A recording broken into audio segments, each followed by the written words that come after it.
On the evening of February 26, 2022, a 22-year-old fashion designer named Oluwabamise Ayanwola boarded a BRT bus in Lagos, and the last voice note she ever sent to her friend were 4 chilling words: "Please pray for me." That evening felt like every other Friday evening in Lagos. The city was loud, busy, and full of life.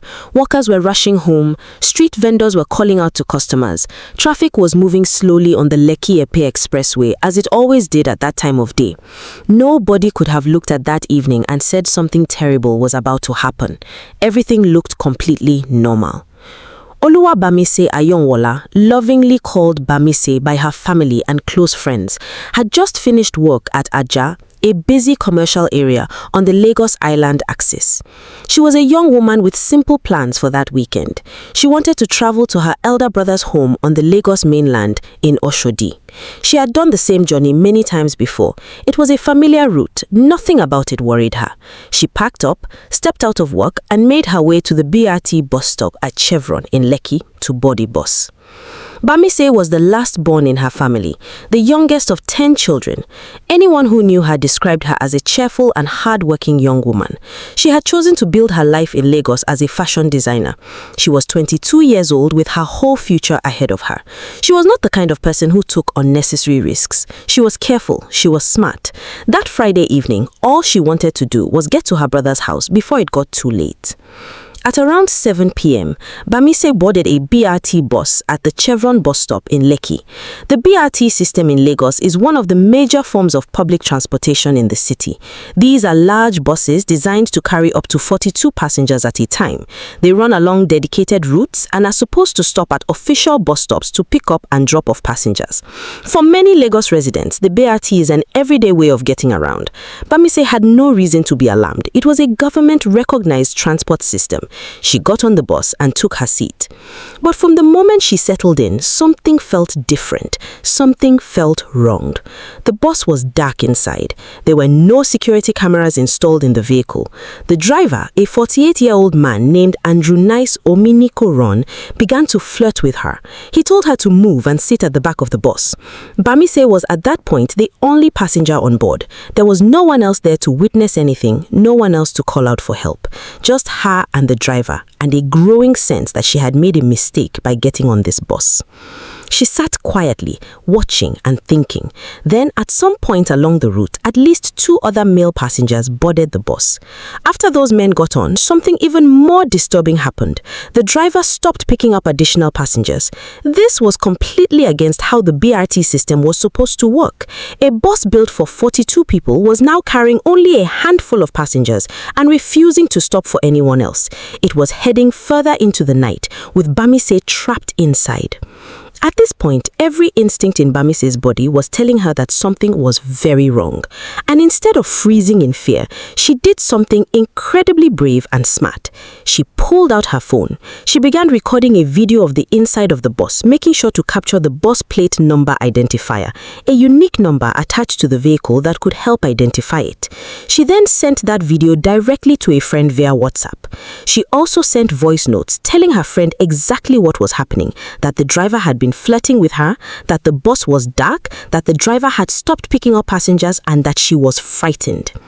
Her friend on the other end of the phone immediately panicked. She told her to get off the bus at the very next stop, to leave as quickly as possible. Bamise was listening. She was trying. But then came the last message her friend ever received. In that final voice note, she said just 4 words: "Please pray for me." After that, her phone went completely silent. Her friends tried calling her again and again throughout that night. Her family tried to reach her. Every single call went unanswered. Bamise never arrived at her brother's house. She never sent another message. She simply disappeared, swallowed by the Lagos night, inside a bus that was supposed to take her home safely.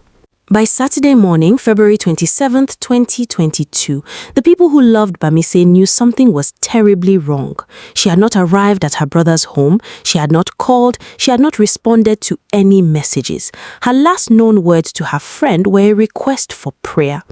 Officially, on that Saturday, Oluwabamise Ayanwola was declared missing. What happened next was something that showed the power of ordinary people coming together.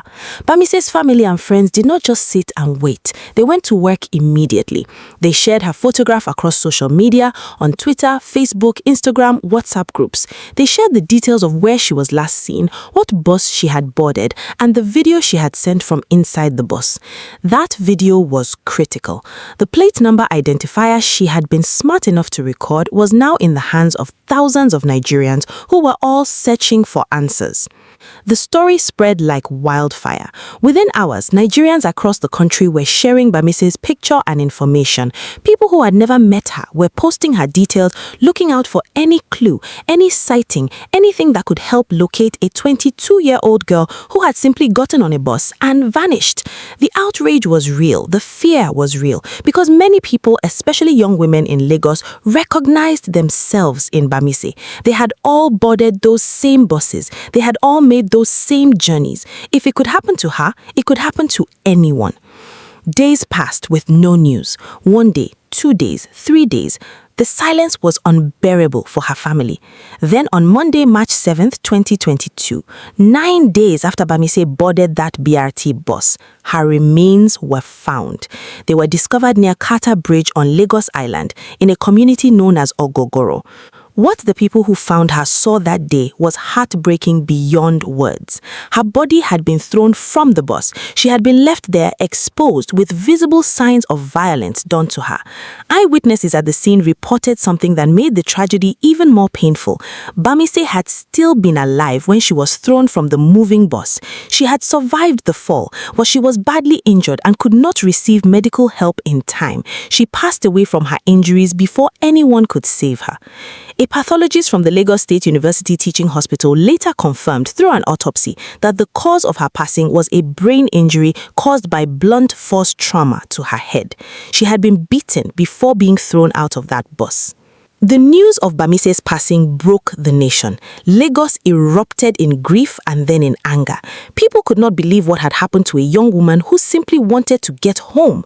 Public protests broke out. Demonstrators gathered outside BRT terminals across Lagos, demanding answers, demanding accountability, and demanding justice. The outrage was so massive and so loud that the Lagos state government was forced to temporarily suspend all BRT transport operations for several days in response. Lagos State Governor Babajide Sanwo-Olu came out publicly and vowed to bring everyone responsible for Bamise's passing to justice. The Lagos State First Lady added her voice, calling for something that people had been saying for years, that cameras must be installed in every single BRT bus in Lagos immediately, because if cameras had been inside that bus, things might have been very different. While the whole of Nigeria was mourning and demanding answers, the police and the Department of State Security were already working to track down the driver of the BRT bus that Bamise had boarded. The bus itself had been identified thanks to the video Bamise sent, but the driver was missing. After the incident became public, Andrew Nice Omenikoron had quietly abandoned his BRT vehicle at the terminal and fled Lagos entirely. He did not go to the police to report a hijacking. He did not go to any authorities to say that something terrible had happened on his bus. He simply disappeared. He ran. And that alone told investigators and the entire country a great deal. Operatives from the Department of State Security traced Andrew Nice to a community in Ososa in the neighboring Ogun State. He was arrested there and handed over to the Lagos State Police. He was 48 years old at the time of his arrest. He was brought back to Lagos and taken in for serious questioning. In his very first statement to investigators, Andrew Nice confessed. He admitted that he had taken advantage of Bamise on the bus. He admitted to being directly responsible for what happened to her that night. It was a confession that confirmed everything that people suspected. The case seemed straightforward. There was a confession, there was a body, there was digital evidence, the very video Bamise had recorded before her final voice note. But then, something happened that shocked everyone. Andrew Nice Ominikoron changed his story entirely. He withdrew his confession. He pleaded not guilty. He now claimed for the very first time that 3 armed men had hijacked his bus after boarding as passengers. He said one of the men had come to the front of the bus as if to pay his fare and then produced a gun, threatening him. He claimed he had been too frightened to resist and had simply done whatever the armed men told him to do. He said when the bus stopped near Carter Bridge, the men dragged Bamise toward the door and he thought she was still holding onto an iron railing inside the bus. He said he drove away believing she was still on board. When investigators asked him a very simple question, why he had not gone to the police immediately after a hijacking and a passenger was dragged off his bus, he had no answer to give. None. When they asked him why a bus designed to carry 42 passengers was operating with only a handful of people on board, with no additional passengers being picked up along the route, he could not explain that either. His story fell apart under every single question. And then, as the investigation deepened, something even more disturbing came to the surface. Andrew Nice Ominikoron had done this before. At least 2 other women came forward with accounts of being assaulted under similar circumstances. Dr. Victoria Anosike reported being violated by the same driver. Another woman, Nneka Udezulu, reported being assaulted on a separate occasion, reportedly as far back as November 25, 2021, along the Lekki-Ajah Expressway. A woman identified as Mary Jane also came forward with a similar account. What this meant was devastating. This was not a one-time event. What happened to Bamise was not random. Andrew Nice Ominikoron had been using his BRT bus, a vehicle meant to safely transport everyday Nigerians, as a tool to trap and harm women. He had been doing it for months. He had been getting away with it. And Bamise Ayanwola became the final victim whose case could no longer be ignored. Andrew Nice Ominikoron was formally charged and arraigned before Justice Sherifat Sonaike of the Lagos State High Court sitting at the Tafawa Balewa Square Annex in Lagos. He faced 5 serious counts: conspiracy to commit a crime, the violation of Bamise Ayanwola, the violation of Dr. Victoria Anosike, the assault of Nneka Udezulu, and the deliberate ending of Bamise's life. He pleaded not guilty to every single charge. The trial lasted years. It was a long, painful road for Bamise's family, who had to sit through every court date, every adjournment, every moment of legal back and forth while carrying their grief. But they did not give up. 11 witnesses testified for the state during the trial proceedings. The pathologist who had conducted the autopsy took the stand and gave detailed forensic testimony about the injuries found on Bamise's body.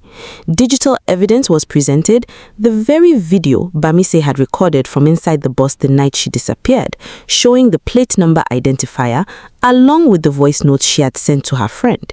The prosecution even presented the dying declaration, the last words Bamise managed to communicate before she was silenced forever. Ominikoron opened his own defense on October 17, 2024. Through his legal team, he maintained the hijacking story, that armed men had taken over his bus, that he was a victim too, that he had acted under duress and played no role in what happened to Bamise. His lawyers presented this account as the full basis of his defense. Justice Sherifat Sonaike was not convinced. On May 2nd, 2025, more than 3 years after Bamise boarded that bus and never came home, Justice Sonaike delivered her verdict. She ruled that the Lagos state government had proven its case beyond any reasonable doubt. She relied on the doctrine of last seen. Ominikoron was the last known person with Bamise before she was found, and on the dying declaration Bamise had made through her voice notes and video before she went silent. The court found Andrew Nice Ominikoron guilty of murder, guilty of the violation of Bamise Ayanwola, guilty of the violation and assault of the other victims who had come forward. And then Justice Sonaike looked at the convicted man and spoke the words that Bamise's family had been waiting 3 years to hear. for the brutal and gruesome ending of the life of Oluwabamise Ayanwola. You, Andrew Nice Ominikoron, shall be hanged by the neck until you are dead. May God have mercy on your soul. The courtroom was quiet. Outside, Bamise's family members who had waited so long for this day were overcome. Her elder brother spoke to journalists and said, "It does not bring her back, but it gives us peace." The Lagos State Attorney General, Lawal Pedro SAN, also responded to the verdict, saying that justice had been served and that the ruling sends a strong message that crimes against women, especially those committed in violation of public trust, will not go unpunished in Lagos State. But even as the verdict was celebrated, an important reality hung in the air. The other men who had boarded that bus, the accomplices who were never fully identified, were still at large at the time of the sentencing. They have never faced justice. They are still out there somewhere. If this story moved you, touched you, or made you think, drop a comment right now. And if you are not yet subscribed to Crime Alive Studio, do it right now. We tell the stories that deserve to be remembered. We follow the cases that matter. We give names to the victims who are too often forgotten. Thank you for watching Crime Alive Studio. Stay aware, stay safe, and we'll see you in the next story.